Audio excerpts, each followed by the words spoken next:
Radhe Radhe everyone, आप देख रहे हैं सीरियल सियापा, जहां पे मिलती है आपको आप ही के फेवरेट शोज की इंटरेस्टिंग अपडेट।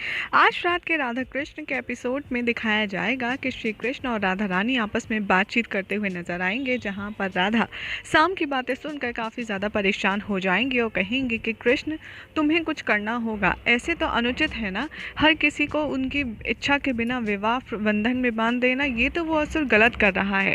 यहाँ पर कृष्ण कहेंगे कि राधा, जब तक मुझे किसी एक विशेष की मदद की रिक्वेस्ट की इंतज़ार है, तब तक मैं कुछ भी नहीं कर सकता।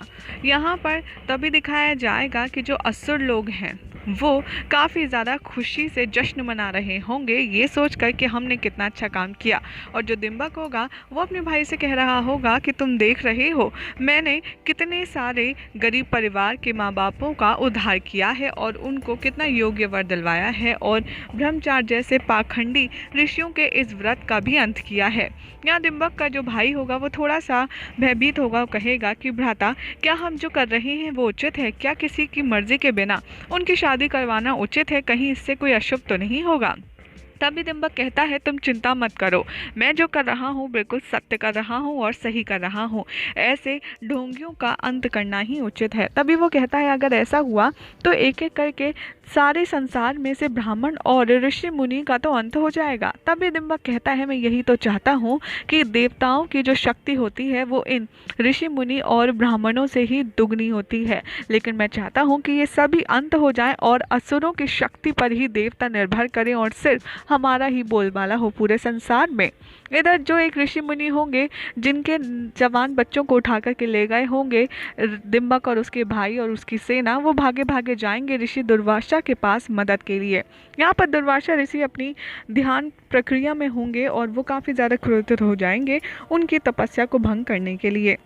तभी वहाँ पर ऋषि मुनि उनके सामने गुहार लगाएंगे और कहेंगे कि हमारे नवजवान और नवयुवकों को ले जाते हैं और वहाँ पर उनसे बलपूर्वक विवाह करवाते हैं, उनके ब्रह्मचार्य का अपमान हो रहा है, अब आप ही कुछ कर सकते हैं। ऋषि दुर्वासा वहाँ जाकर उन दोनों को सबक सिखाने की बात करते हैं और सीधा पहुँच जाते हैं उनके महल में, जहाँ पर वो दोनों जश्न मना रहे होते हैं। इधर दिखाया जाएगा कि जैसे ही वो ऋषि दुर्वासा को देखता है वो उनका भी इंसर्ट करने लगता है और कहता है कि आपको शायद पता नहीं है कि मेरे यहाँ पर ऋषि मुनियों का आदर सत्कार नहीं किया जाता, इसलिए आप क्यों आए हैं महान ऋषि दुर्वासा?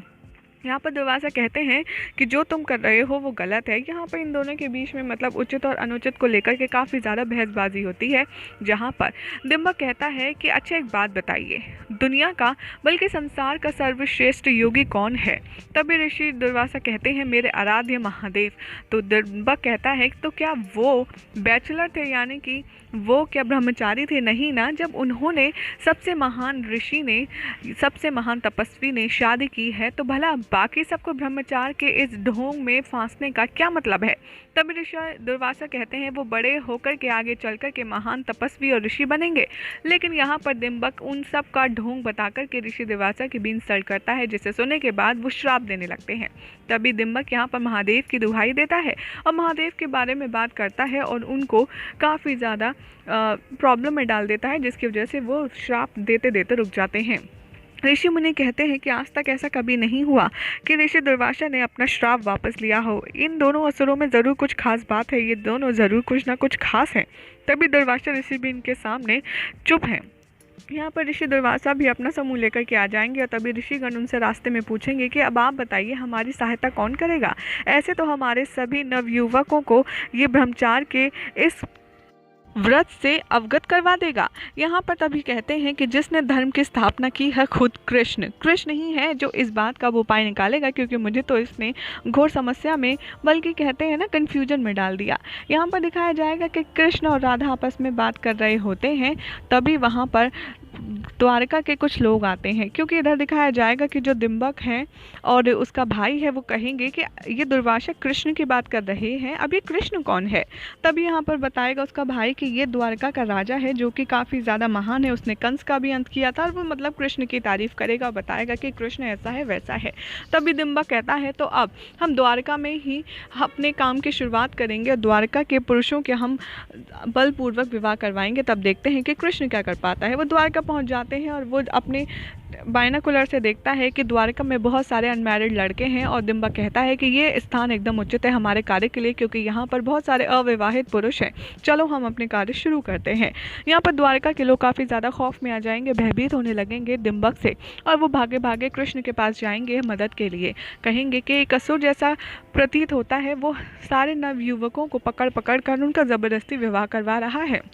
ये बात सुनकर राधा समझ जाएंगे कि ये वही है जिसने ऋषि मुनियों को परेशान कर रखा है। तभी वो कृष्ण से कहेंगे कि कृष्ण तुम्हें अब तो कुछ करना होगा, क्योंकि वो दोनों क्रूर राक्षस हमारे द्वारका में भी घुस आए हैं। तभी कृष्ण कहेंगे राधा, मैंने तुमसे कहा था ना कि मैं कुछ नहीं कर सकता, जब तक मुझे एक विशेष इंसान की रिक्वेस्ट की वेट है, जब तक वो मुझसे पुकार नहीं लगाते हैं मैं कुछ नहीं कर पाऊंगा। इतने में ऋषि मुनि आते हैं और वहाँ पर वो दुर्वासा ऋषि का संदेश लेकर आते हैं कि कृष्ण और बलराम को जल्द से जल्द दुर्वासा ऋषि ने अपने कुटिया में बुलाया है। तभी कृष्ण कहते हैं कि ठीक है, आप उनसे कह दीजिए कि मैं जल्द से जल्द प्रस्तुत होता हूँ, लेकिन बलराम दाऊ नहीं आ पाएंगे क्योंकि वो तो वृंदावन में हैं। ऋषि कहते हैं उनको वहाँ संदेश मिल जाएगा, लेकिन आप शीघ्र कीजिए। राधा कहती हैं कृष्ण, यहाँ पर इतना बड़ा संकट आया है, तुम भला ये छोड़ करके ऋषि दुर्वासा से मिलने कैसे जा सकते हो। कृष्ण कहते हैं इसी सिलसिले में मुझे जाना होगा, लेकिन तुम एक बात ध्यान रखना, मेरे पीछे से कहीं मत जाना, और खासतौर से अकेले तो बिल्कुल नहीं, और डिम्बक के आगे नहीं। जब तक दाऊ नहीं आ जाते तुम कुछ नहीं करोगी। राधा कहती है इतनी सी परेशानी है ये तो मैं द्वारका के युवराजों के साथ जाकर के आराम से संभाल सकती हूँ। लेकिन कृष्ण बार बार राधा को मना करते हैं और कहते हैं कि नहीं, तुम्हें नहीं जाना तो नहीं जाना, इसीलिए तुम मेरे आने का वेट करना या फिर बलराम दाऊ के आने की प्रतीक्षा करना, तब तक तुम्हें कहीं नहीं जाना है। राधा बहुत ज़्यादा कंफ्यूज हो जाती हैं, कृष्ण को जाता देखो कहती हैं कि अजीब है, भला कृष्ण बलराम दाऊ को छुट्टी मनाने ही नहीं देता। अभी 2 दिन के लिए ही तो बेचारे वो वृंदावन रुके थे, अगर मैं उनको अभी बुला लूँगी तो उनको कितना बुरा लगेगा। इससे बेहतर है कि मैं ही जाकर के युवराजों के साथ देखती हूँ कि आखिर ये चाहते क्या है। और यहाँ पर साम और उल्मुख और प्रद्युम्न को मना कर के राधा यहाँ पर डिम्बक के सामने जाने की बात करती हैं और कहती हैं कि तुम लोग मुझे लेकर के चलो। राधा अपने आप को पूरा छुपा लेती हैं, ढक लेती हैं घूंघट से, और यहाँ पर राधा को देखकर के साम काफ़ी ज़्यादा घबराता है और कहता है पिताश्री ने आपको जाने से मना किया था, कहीं आपके प्राणों को कुछ हो गया तो हमारे तो पिताश्री जान ही ले लेंगे। यहाँ पर राधा कहती हैं तुम बिल्कुल भी चिंता मत करो, मैं उसके सामने थोड़ी जा रही हूँ, मैं तो बस दूर से देखूंगी और उसे कैसे पता चलेगा। यहाँ पर राधा साम के साथ निकल पड़ती हैं डिम्बक के सामने उसकी हरकतें देखने के लिए, और यहाँ पर कृष्ण जा रहे होते हैं अपने गुरु से मिलने के लिए। यही हो जाएगा आज रात के एपिसोड का एंड, जिसके बाद कल क्या होगा आपको बताएंगे नेक्स्ट रिपोर्ट में। ऐसी मज़ेदार अपडेट्स के लिए चैनल को सब्सक्राइब करें, वीडियो को लाइक शेयर करना ना भूलें।